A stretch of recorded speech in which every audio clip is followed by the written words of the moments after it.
Hello dear students, good morning. Differentiability हमने start किया है। डिफरेंशिएशन एक्सरसाइज 5.2 अभी हमें करना है। तो 5.2 में जो फार्मूलाज लगेंगे डिफरेंशिएशन के, स्टैंडर्ड रिजल्ट कह लें या फार्मूला कह लें, डिफरेंशिएशन के स्टैंडर्ड रिजल्ट, उनसे हम डिफरेंशिएशन करेंगे। एक नई चीज़ जो हम सीखेंगे यहाँ पर वो है चेन रूल।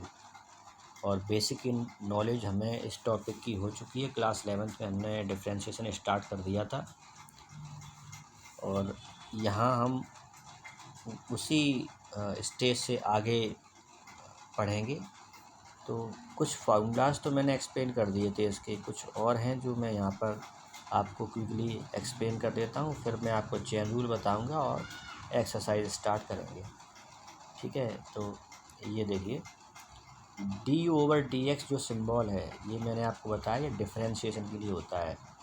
x के रिस्पेक्ट में डिफरेंशिएशन कर रहे हैं तो हम d/dx लिखते हैं, differentiation with respect to x। ठीक है, अगर मैं यहाँ पर y लिख देता हूँ तो इसका मतलब हो जाएगा differentiation with respect to y। और मैं यहाँ z लिख देता हूँ तो इसका मतलब हो जाएगा z का differentiation, differentiation of z with respect to y, ये मतलब है। ठीक है, तो ये सिम्बॉल्स का बहुत इम्पोर्टेंस है, उनका मीनिंग क्लियर होना चाहिए। तो जब मैं लिखता हूँ dy/dx तो इसका मतलब है differentiation of y with respect to x। ठीक है, differentiation of y with respect to x। और ओनली d/dx लिखा हुआ है, इसका मतलब डिफरेंशिएशन ऑफ x। अब जिसका भी डिफरेंशिएशन करना है होना है वो यहाँ d/dx जो ये ऑपरेटर है ना, d/dx क्या है, एक ऑपरेटर है, एक सिंबल है जो डिफरेंशिएशन को इंडिकेट करता है। अब जिसका भी डिफरेंशिएशन होगा उस इस ऑपरेटर के आगे लिखा हुआ होगा। ऑपरेटर से मतलब ये कि एक ऐसी मशीन है d/dx। ठीक है, ये मशीन है कि इसमें अगर आपने जो भी फंक्शन इनपुट दिया है ना, जिस फंक्शन की आप इनपुट देंगे आउटपुट में उसका डिफरेंशिएशन निकलेगा, है ना। तो एक सिंबल, एक डायग्राम भी आप देखना, फर्स्ट पेज पे एक डायग्राम बना हुआ है राइट साइड में, वो इसी तरह की इस चीज़ को समझाने के लिए बनाया हुआ है। तो मैंने एक्सप्लेन नहीं कर पाया था, आपको देख लेना। तो d/dx log x का, देखो log के बेस में अगर कुछ भी नहीं लिखा तो हम उसका अंडरस्टूड बेस ई मान लेते हैं ना, एक्सपोनेंशियल। तो log बेस ई एक्स को हम log x पढ़ेंगे, समझ जाना कि हम log बेस ई की बात कर रहे हैं। तो log x का डिफरेंशिएशन 1/x होता है, ध्यान रखना है। ठीक है, ये आपने पहले ही पढ़ा है।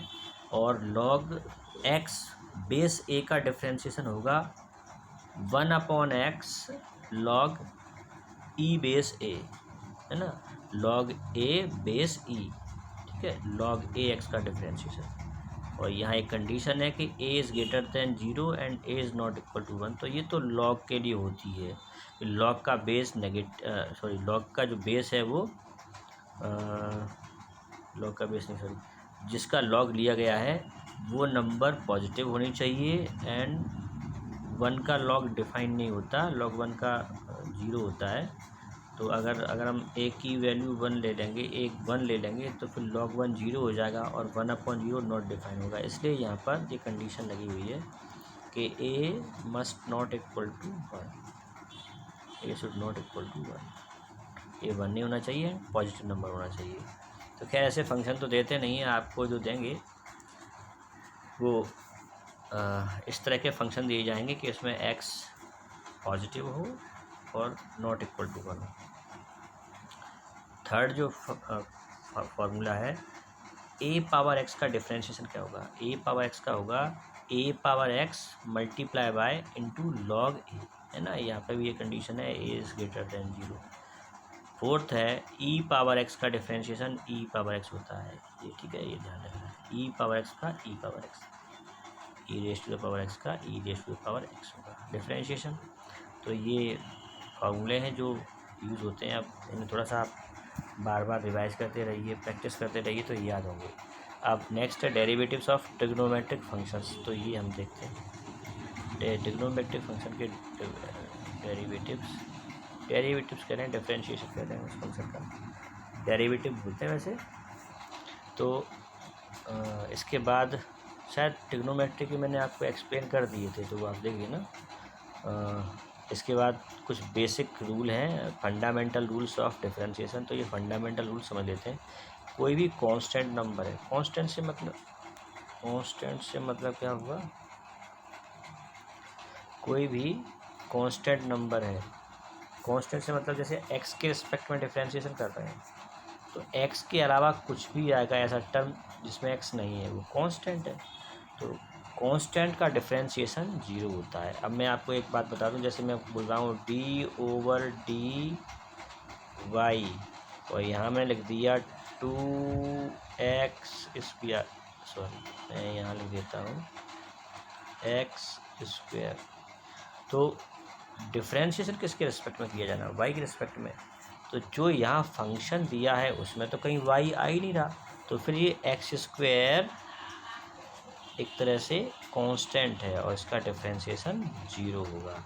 तो d/dy x² का जो आंसर आएगा वो आएगा 0, ठीक है। और अगर ऐसा कहीं लिखा हो d/dx, कोई कांस्टेंट नंबर दे रखी है 2, 4, 5 कोई भी नंबर, तो उसका तो 0 होना ही है, वो तो साफ साफ समझ में आ रहा है कांस्टेंट है। लेकिन यहाँ कांस्टेंट का मतलब ये भी रहता है कि डिफरेंशिएशन जिसके रिस्पेक्ट में किया जा रहा है, अगर वो चीज़, वो वेरिएबल उस फंक्शन में मौजूद ही नहीं है, तो हम उसे एज अ कांस्टेंट ही ट्रीट करते हैं, ठीक है। ये बात ध्यान रखनी है।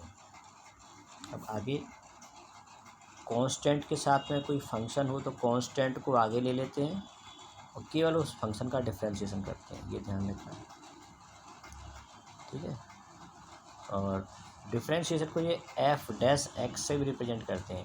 देखो d/dx लिख लो, y कोई फंक्शन है, d/dx, तो इसको आप f' भी लिख दो, सिम्बॉल्स हैं, f' से रिप्रेजेंट करते हैं। f' का मतलब फर्स्ट डेरिवेटिव, dy/dx का मतलब फर्स्ट डेरिवेटिव ऑफ y। तो ये सिम्बॉल्स हैं, धीरे धीरे आपको ये सब चीज़ें समझ में आती जाएंगी। अभी स्टार्टिंग है तो हो सकता है थोड़ा सा टाइम लगेगा, टॉपिक में थोड़ा सा आप अंदर चले जाएंगे और उसके बाद फिर आपको ये चीज़ें जो अभी लग रहा होगा कि नहीं है, तो वो धीरे धीरे नॉर्मल हो जाएंगी, आप उनके साथ फैमिलियर हो जाएंगे। इसके बाद यहाँ पर जैसे जो दो फंक्शन हैं उनका सम है या डिफरेंस है ना, सम या डिफरेंस का डिफरेंशिएशन करेंगे तो उनके अलग अलग डिफरेंस डेरिवेटिव्स का सम या डिफरेंस होता है। तो ये जो चीज़ बता रही है ये f फंक्शन के डेरिवेटिव को शो कर रहा है और ये g फंक्शन के डेरिवेटिव को शो कर रहा है। इसे हम f' या g' से भी रिप्रेजेंट कर सकते हैं। तो अगर दो फंक्शंस का सम है तो सम का differentiation equal to the sum of their individual derivatives, ठीक है।